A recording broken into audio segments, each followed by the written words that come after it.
नमस्कार, आप देख रहे हैं आवाज इंडिया, देश की भरोसेमंद आवाज। मैं हूं पिंकी।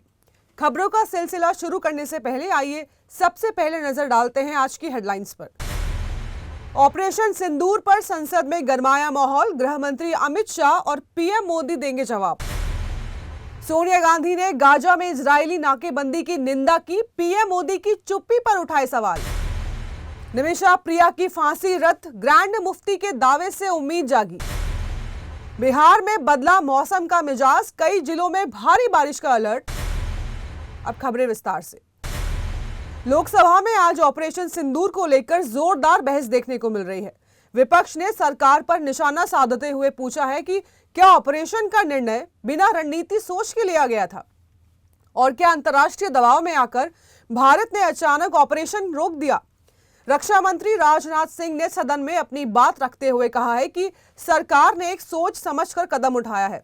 उन्होंने दावा किया है कि इस ऑपरेशन में आतंकियों के कई ठिकानों को तबाह किया गया और आम नागरिकों को किसी तरह का नुकसान नहीं पहुंचाया गया।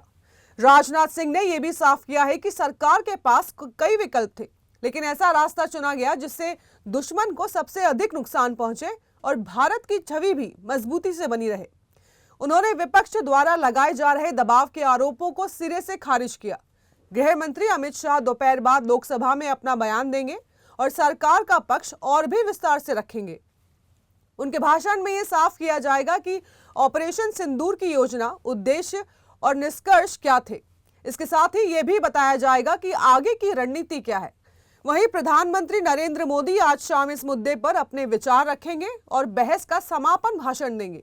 माना जा रहा है कि पीएम मोदी अपने संबोधन में विपक्ष के आरोपों का जवाब देने के साथ साथ ऑपरेशन की सफलता और रणनीति को भी उजागर करेंगे। संसद में आज माहौल बेहद गर्म है। विपक्ष लगातार सरकार से जवाब मांग रहा है, वहीं सत्ता पक्ष बार बार कह रहा है कि देश की सुरक्षा के सवाल पर राजनीति नहीं होनी चाहिए। अब नजरें अमित शाह और पीएम मोदी के बयानों पर टिकी हैं, जो इस बहस की दिशा तय करेंगे। कांग्रेस की चेयरपर्सन सोनिया गांधी ने गाजा में इजरायली रक्षा बलों द्वारा लगाई गई सैन्य नाकेबंदी और वहां के हालात पर चिंता जताई है। उन्होंने कहा कि इस नाकेबंदी ने गाजा के हालातों को और भी भयावह बना दिया है, जहां लोग जिंदगी और मौत के बीच जूझ रहे हैं।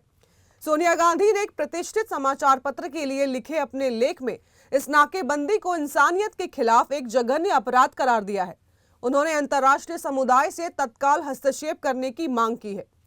गाजा में इजरायली रक्षा बलों ने न केवल सैन्य अभियान तेज किए हैं, बल्कि दवाओं, भोजन और ईंधन जैसी आवश्यक आपूर्तियों को भी जानबूझकर बाधित किया है।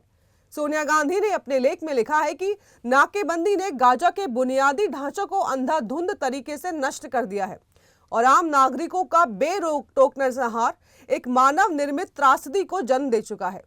उन्होंने पीएम मोदी पर निशाना साधते हुए लिखा है कि इजराइल द्वारा गाजा के लोगों पर किए जा रहे जुल्मों का पीएम मोदी की शर्मनाक चुप्पी निराशाजनक है।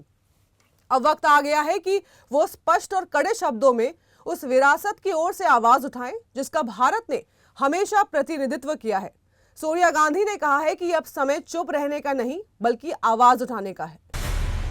उत्तर प्रदेश के कैबिनेट मंत्री बेबी रानी मौर्य ने समाजवादी पार्टी सांसद डिंपल यादव पर एक मौलाना द्वारा की गई आपत्तिजनक टिप्पणी पर सख्त नाराजगी जाहिर की है।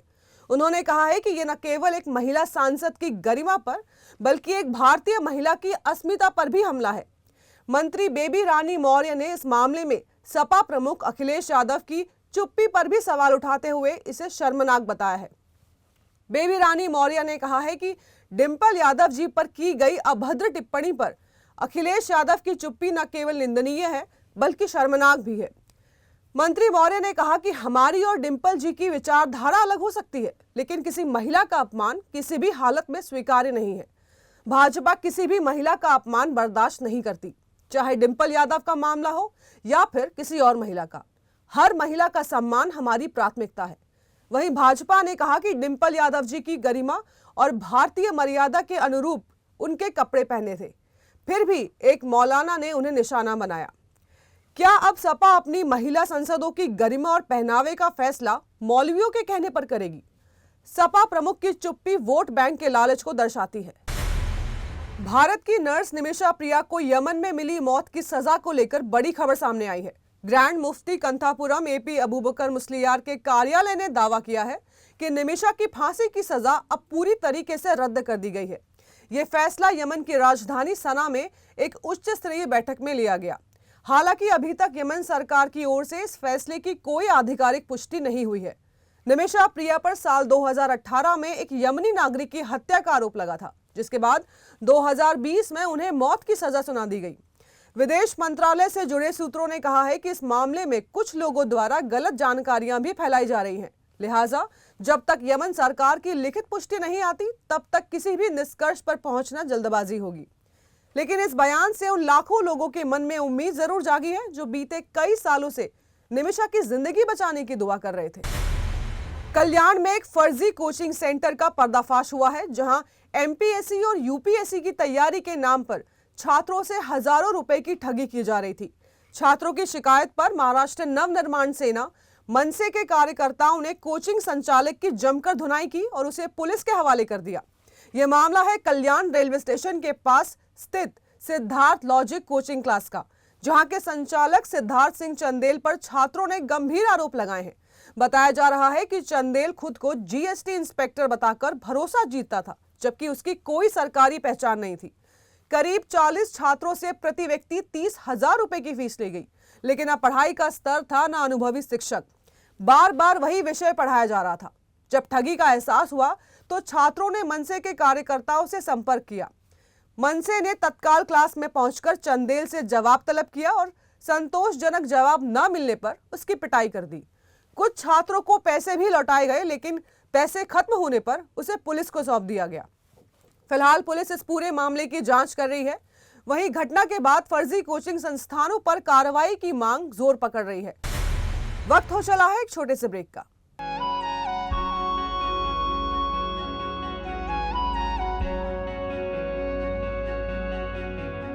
आवाज इंडिया, आवाज इंडिया, आवाज इंडिया, आवाज इंडिया, इंडिया, इंडिया, आवाज इंडिया।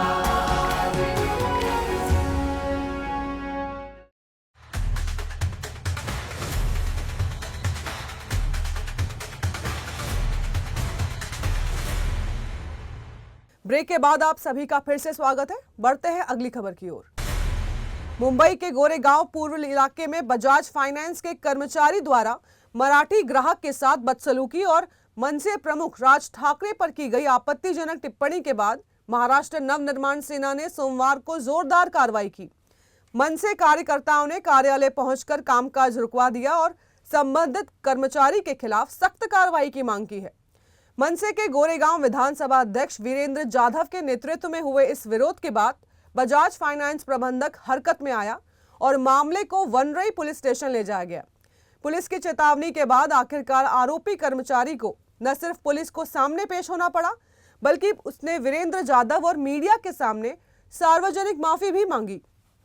कर्मचारी ने वादा किया है कि भविष्य में इस तरह की गलती दोबारा नहीं होगी। इस घटनाक्रम ने एक बार फिर मराठी स्वाभिमान और स्थानीय ग्राहकों के साथ व्यवहार के मुद्दे को उजागर कर दिया। झारखंड के देवघर में कांवड़ यात्रा के दौरान एक दिल दहला देने वाला सड़क हादसा हुआ, जिसमें अब तक 18 कांवड़ियों की मौत की खबर सामने आई है। यह घटना मंगलवार सुबह मोहनपुर थाना क्षेत्र के जमुनिया जंगल के पास हुआ। कांवड़ियों से भरी 32 सीट वाली बस और गैस सिलेंडर ले जा रहे एक ट्रक के बीच टक्कर हो गई। हादसे में कई लोग गंभीर रूप से घायल हैं, जिस कारण हताहतों की संख्या बढ़ने की आशंका है। जिला प्रशासन की ओर से लोगों को बचाने के लिए रेस्क्यू अभियान चलाया गया। घायलों को पास के अस्पतालों और प्राथमिक स्वास्थ्य केंद्रों में पहुंचाया गया। भाजपा नेता और क्षेत्र के सांसद निशिकांत दुबे ने पुष्टि की है कि इस हादसे में 18 कांवड़ियों की मौत हो गई है। उन्होंने अपने सोशल मीडिया अकाउंट पर लिखा है कि मेरे लोकसभा के देवघर में श्रावण मास में कांवड़ यात्रा के दौरान बस और ट्रक के दुर्घटनाग्रस्त होने के कारण 18 श्रद्धालुओं की मौत हो गई। बाबा वैद्यनाथ जी उनके परिजनों को दुख सहने की शक्ति प्रदान करें। इस हादसे ने सभी को शोक में डाल दिया है। बिहार में मौसम ने अचानक करवट ली है और इसका असर राज्य के कई हिस्सों में देखने को मिल रहा है। राजधानी पटना सहित कई जिलों में देर रात से ही रुक रुक कर बारिश हो रही है। पूसा स्थित ग्रामीण मौसम विज्ञान केंद्र के वरीय वैज्ञानिक डॉक्टर ए सत्तार के मुताबिक दक्षिण बिहार में मानसून पूरी तरीके से सक्रिय है, जबकि उत्तर बिहार में इसकी ताकत थोड़ी कम है। मंगलवार को भी मुजफ्फरपुर सहित कई जिलों में गरज के साथ हल्की सी मध्यम बारिश के आसार हैं। बारिश की वजह से पटना शहर में जल जमाव की स्थिति बन गई है। सोमवार को हुई भारी बारिश के बाद कई इलाकों में सड़कें जलमग्न हो गई, जिससे लोगों को आवाजाही में काफी दिक्कतों का सामना करना पड़ा। इधर मौसम विभाग ने 7 जिलों के लिए भारी बारिश की चेतावनी जारी की है। जमुई, बांका, भागलपुर और अररिया में ऑरेंज अलर्ट जारी किया गया है, जबकि नवादा, मुंगेर और जमुई के कुछ हिस्सों में येलो अलर्ट जारी है। तेज हवा और बिजली गिरने की भी संभावना जताई जा रही है। हालांकि राहत की बात यह है कि ये मौसम खेती के लिए अनुकूल बताया गया है। खरीफ फसलों की बुआई और उनकी शुरुआती वृद्धि को इससे रफ्तार मिलेगी। दिल्ली एनसीआर में मानसून की मेहरबानी ने लोगों को गर्मी और उमस से तो राहत दे दी है, लेकिन साथ ही कई जगहों पर आफत भी खड़ी कर दी है। सोमवार देर रात से जारी बारिश की वजह से आज सुबह राजधानी में कई जगहों पर जल भराव हो गया। नतीजा यह हुआ कि कनॉट प्लेस, आईटीओ और साउथ दिल्ली जैसे इलाकों में गाड़ियों की रफ्तार पर ब्रेक लग गया है। ऑफिस जाने वाले लोगों को लंबा ट्रैफिक जाम झेलना पड़ रहा है। मौसम विभाग का कहना है कि 3 अगस्त तक राजधानी में रुक रुक कर हल्की से मध्यम बारिश होती रहेगी। ऐसे में दिल्ली वालों को अगले कुछ दिनों तक राहत और मुश्किलों की ये दोहरी तस्वीर देखने को मिल सकती है। हिमाचल प्रदेश के मंडी जिले में सोमवार तड़के बादल फटने और मूसलाधार बारिश ने भारी तबाही मचाई है। मंडी शहर के जेल रोड और हॉस्पिटल रोड इलाकों में हालात सबसे ज्यादा बिगड़े हैं।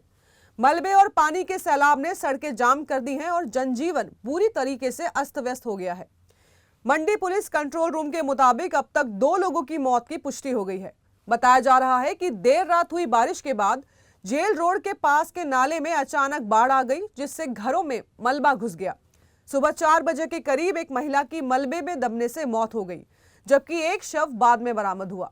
राहत की बात यह रही कि प्रशासन ने समय रहते रेस्क्यू ऑपरेशन चलाकर 10 से ज्यादा लोगों की जानें बचा ली हैं। हालात इतने भयावह है कि मंडी की सड़कों पर पानी और मलबा भर जाने से अस्पताल तक पहुंचना मुश्किल हो गया है। कई इलाकों में 15 से ज्यादा गाड़ियां मलबों में दब गई हैं और घरों की निचली मंजिलों में कीचड़ और पानी भर गया है। वहीं चंडीगढ़ मनाली नेशनल हाईवे समेत कई बड़े हाईवे भूस्खलन की वजह से पूरी तरीके से बंद है। दवाड़ा में तो 4 लेन सड़क भी बह गई है। प्रशासन, लोक निर्माण विभाग और आपदा प्रबंधक की टीमें राहत कार्य में लगी है और एनडीआरएफ को भी अलर्ट मोड पर रखा गया है। इस भीषण आपदा पर मंडी की सांसद कंगना रनौत ने शोक जताया और सोशल मीडिया पर पोस्ट कर लोगों से सुरक्षित स्थानों पर रहने की अपील की। मौसम विभाग ने अगले 24 घंटे के लिए भारी बारिश का अलर्ट जारी किया है। टीम इंडिया और इंग्लैंड के बीच चल रही एंडरसन तेंदुलकर ट्रॉफी अब अपने आखिरी और 5वें मुकाबले की ओर बढ़ रही है। यह मैच 31 जुलाई से 4 अगस्त तक लंदन के ओवल में खेला जाएगा। सीरीज में फिलहाल इंग्लैंड 2-1 से आगे है और भारत के पास इस सीरीज को जीतने का मौका तो नहीं है, लेकिन बराबरी पर खत्म कर ड्रॉ करने का मौका जरूर है। हालांकि 5वें टेस्ट से पहले टीम इंडिया में बड़े बदलाव की चर्चा तेज हो गई है। खबर है कि प्लेइंग 11 में 1 या 2 नहीं बल्कि 4 बड़े बदलाव देखने को मिल सकते हैं।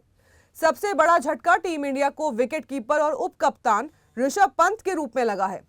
पैर की उंगली में फ्रैक्चर की वजह से पंत अब 5वां टेस्ट नहीं खेल पाएंगे। ऐसे में उनकी जगह विकेट कीपर बल्लेबाज ध्रुव जुरैल को मौका मिलने की पूरी संभावना है। वहीं दूसरी बड़ी गैरहाजिरी तेज गेंदबाज जसप्रीत बुमराह की होगी, जिन्हें पहले ही सिर्फ 3 टेस्ट खेलने के लिए तय किया गया था। बुमराह की जगह तेज गेंदबाज आकाशदीप की भी वापसी हो सकती है। चौथे टेस्ट में फ्लॉप रहे अंशुल कंबोज को भी टीम से बाहर किया जा सकता है और उनकी जगह अर्शदीप सिंह को मौका मिल सकता है। ऑलराउंडर शार्दुल ठाकुर का भी पत्ता कट सकता है। उनकी जगह भारतीय टीम कुलदीप यादव को शामिल करने पर विचार कर रही है। टॉप ऑर्डर्स में किसी बदलाव की संभावना नहीं है। करुण नायर को एक बार फिर बेंच पर ही बैठना पड़ सकता है, क्योंकि साई सुदर्शन ने पहली पारी में अर्धशतक जड़कर अपनी जगह मजबूत की है। यानी ओवल टेस्ट में भारत नई प्लेइंग 11 के साथ मैदान में उतर सकता है। लेकिन क्या यह बदलाव टीम इंडिया को सीरीज ड्रॉ कराने में मदद करेंगे? नजरें होंगी आखिरी टेस्ट के रोमांच पर। देश और दुनिया की बड़ी खबरों में फिलहाल के लिए इतना ही। जुड़े रहिए आवाज इंडिया के साथ।